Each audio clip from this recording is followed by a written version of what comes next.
Hi, and welcome to this very first episode of MBA Horizons. Today we caught up with Trent Bingham, an alumnus from 2003 who's a great example of staying close to his network even years after graduation. That's today on MBA Horizons.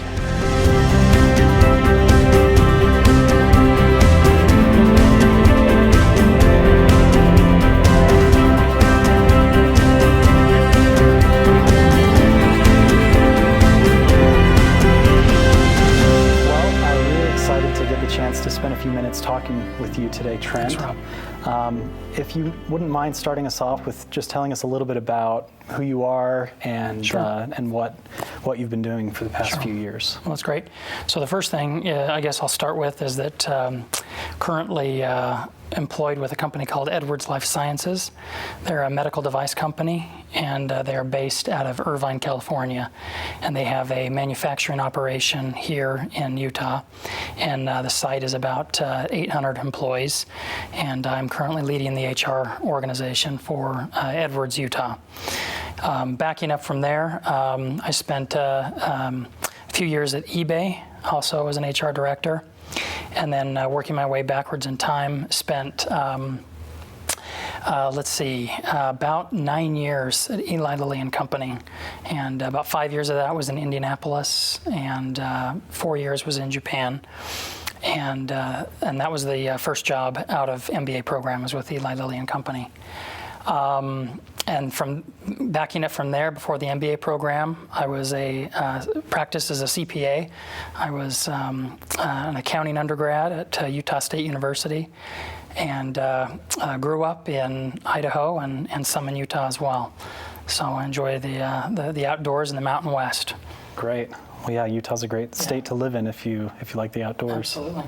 So you switched from being a CPA to going back and pursuing your MBA in HR. So That's what right.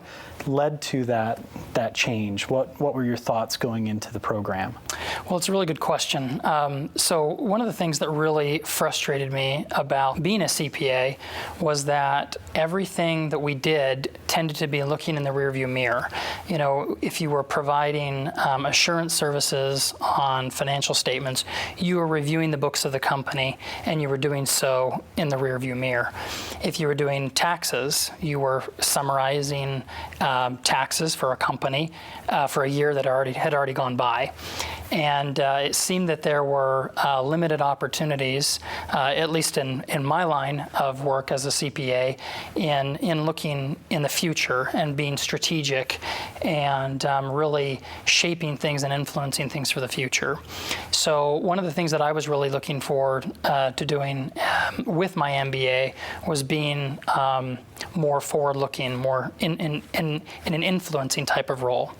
So that's really what drove me to seek out an MBA. And then within the MBA program, there are 5 different tracks. There's entrepreneurship, finance, marketing, HR, and supply chain. So why did you choose HR? So that's a bit of a funny journey, and I hope you don't mind me just being completely transparent. So when I started the MBA program, you were required to select a track even before registering. And I wasn't quite sure what I wanted to do, which track I wanted to pursue. I had studied it out and felt like an MBA was right for me, but I wasn't sure exactly which track I wanted to do. So I think when I applied, I put down, I think it was information systems management. I'm not sure if they call it that today. But when I got into the program, obviously your first year you don't spend much time as a track. You're all pretty much in your groups. You're focused on the core MBA, and so. I had some time, I think, to reflect and do some soul searching, if you will. But I tell you honestly, the thing that drove the decision the most was the companies that were coming to recruit for certain types of tracks.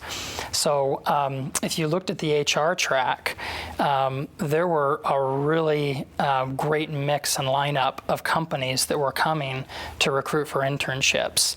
And it caused me to wonder, first of all, what's the MBA OB HR track doing so well that, all of these great companies are coming? And it's not just that they were coming well in advance of many of the other companies. So we had just barely started the school year, and already we had P&G, Eli Lilly, Honeywell, GE. They were coming to campus, and they were interviewing exclusively, for HR OB track.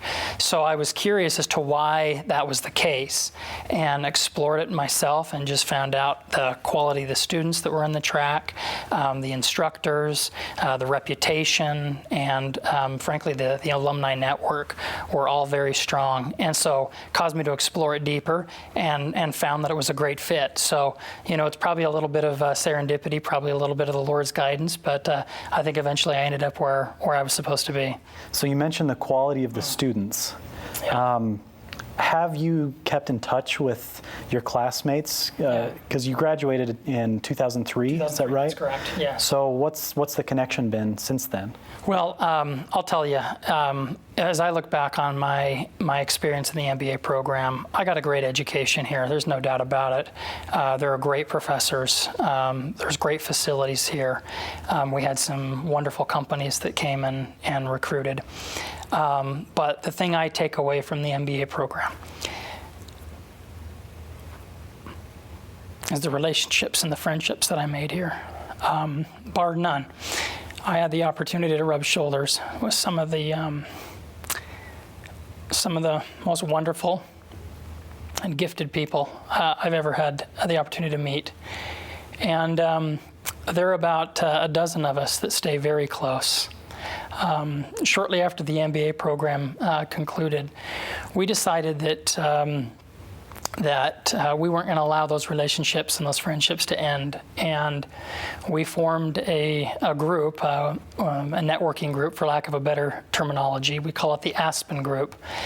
And there are about a dozen of us, and we stay in touch. We have a formal organization, we have a charter, we have a mission, we have rules and bylaws, if you will. We hold conference calls every other month, and we have those assigned out to different members of the group. And that person is responsible for organizing the call. And if there's a guest speaker that's appropriate, they find someone to join the call with us. So we connect every other month via conference call for an hour and a half. And then we also plan an annual conference. We call it the Aspen Group Conference, and we do that face-to-face. And we've held those here in Utah. We've held them in California, and we have plans in the near future to hold our next conference in Texas. So you obviously maximized your time while you were in the MBA program.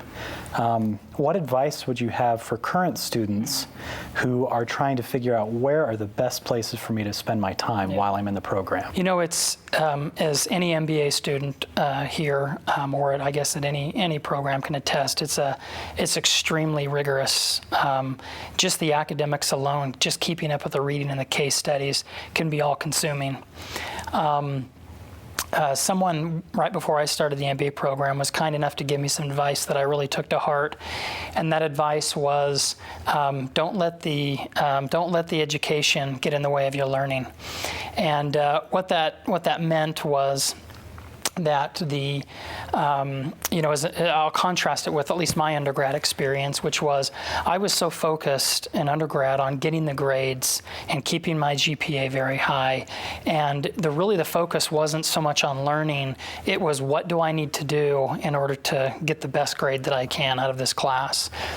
And so that advice really hit home, and I decided that the MBA program for me wasn't going to be about a grade point average, and it wasn't going to be about just doing what I needed to get by to get that grade.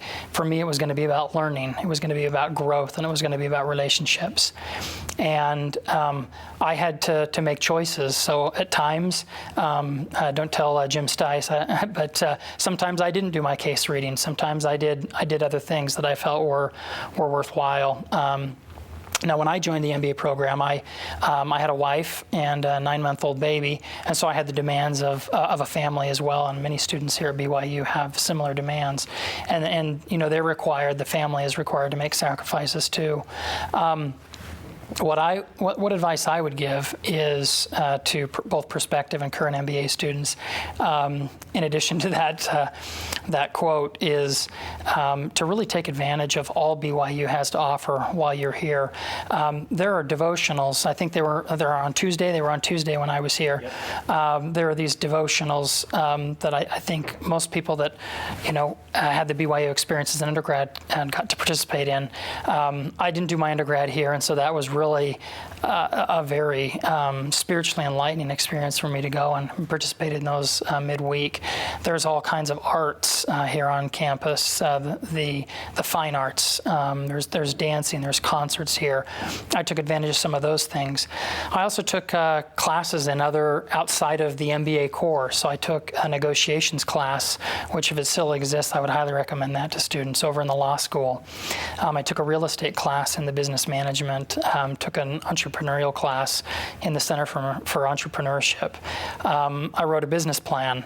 So there were a lot of things, outside of that core, curriculum, and it's about priorities. You really have to set the priorities, but again, don't let the education get in the way of your learning. Great advice. Yeah. So you have some experience in your work history that I think a lot of students would be very interested to hear about.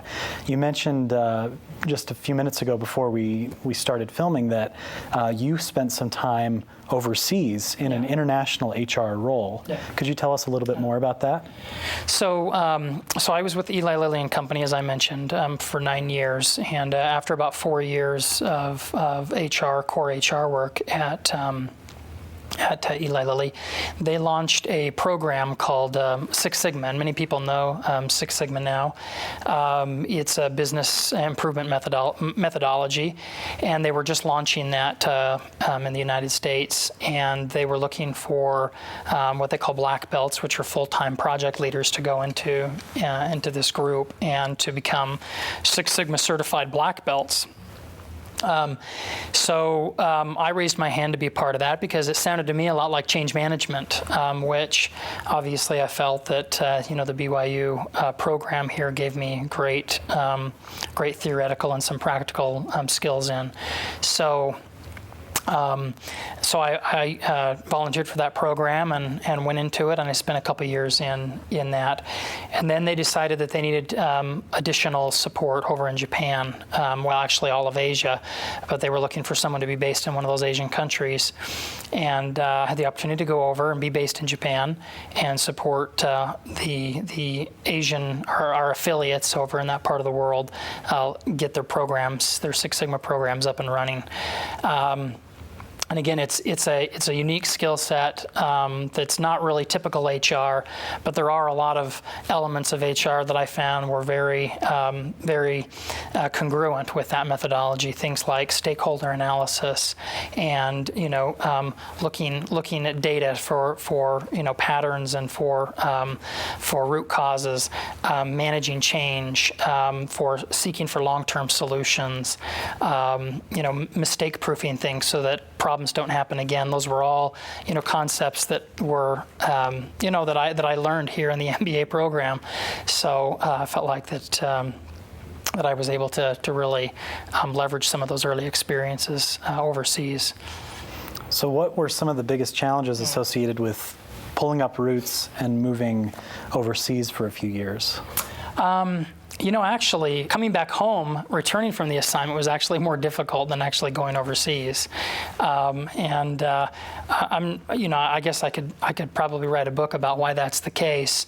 But typically when you have an opportunity to go overseas like that, you're working in a smaller environment, smaller meaning whether it's less people or whether it's lower revenues or whatever it is, you're typically working in a smaller organization. And typically in smaller organizations, there's less of, here's my organizational walls, I'm finance and this is my wall, and I'm HR and this is my wall, and I'm sales and this is my wall or my domain. You tend to just, everybody kind of has to roll up their sleeves to get things done. And so there's a very different experience you have when you work in an environment like that, when you're resource constrained. And people work outside of their typical, they wear different hats. And that kind of experience really, I think, refines a person, and I think it allows you to have experiences that you don't otherwise get. So when you return back to the environment you left from, which for me was a corporate environment, where you have these large groups that are well resourced and everybody has their defined domains, you start to feel a little bit constrained in that environment.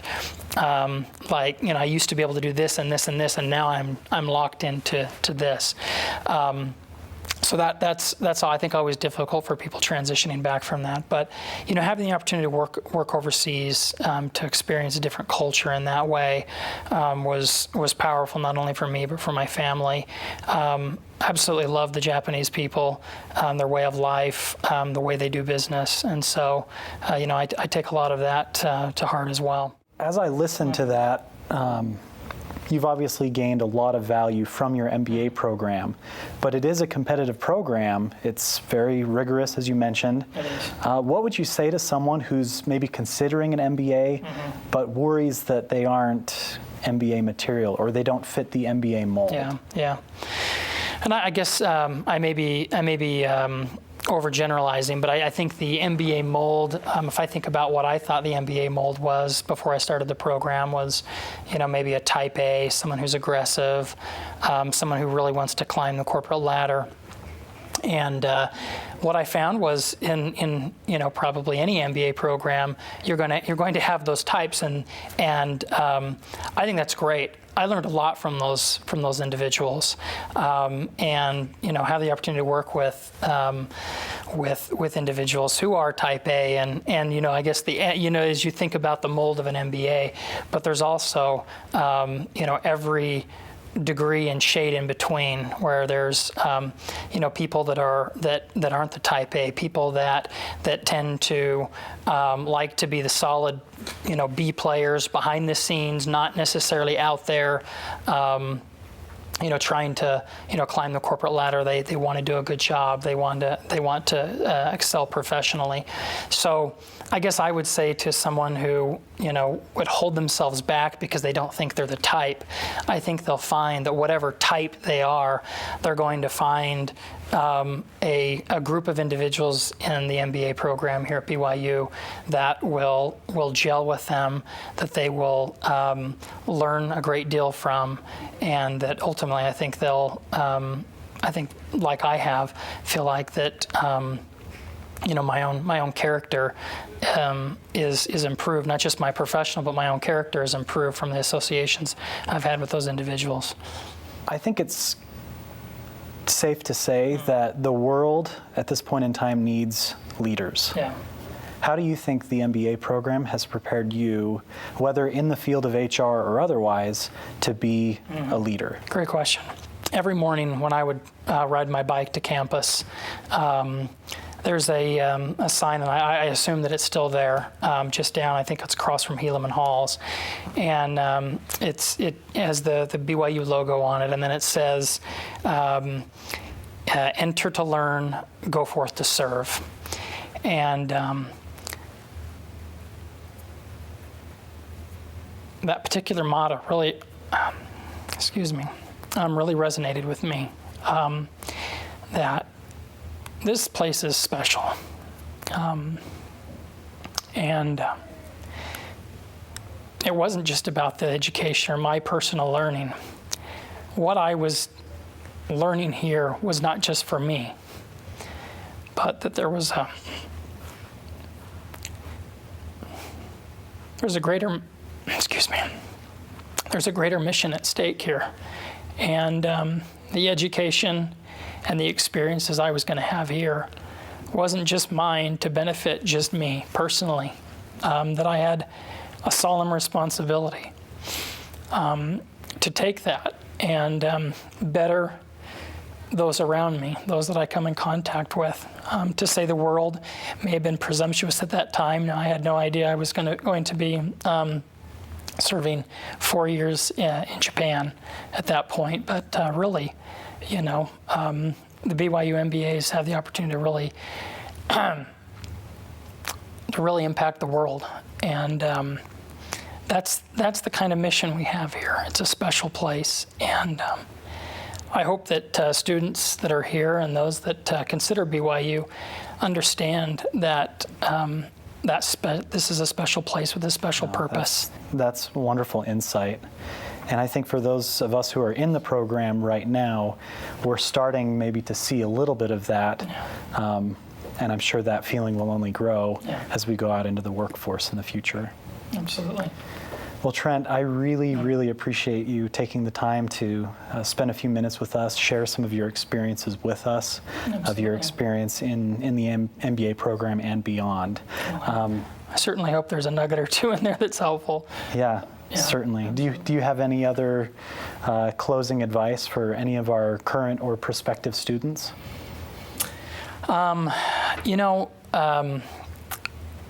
I guess the last thing, and it may be somewhat of a repeat, is that as students go, from day to day and class to class, look around and maybe get to know someone or someone's multiple people that perhaps you wouldn't normally interact with. Maybe, going back to the question around, the types. We all tend to associate with those people that are similar types to us, and I think that we grow the most and have the most opportunity for personal impact and impact others when we step outside of our comfort zone and help, uplift, learn from those who are not like us. And as I come back to the campus and I see how tremendously diverse the program is, there's just the opportunities to learn and grow from others, I think, is just exponential. So I guess that would be my parting advice as well. Thank you very much. Yep. Okay. Great.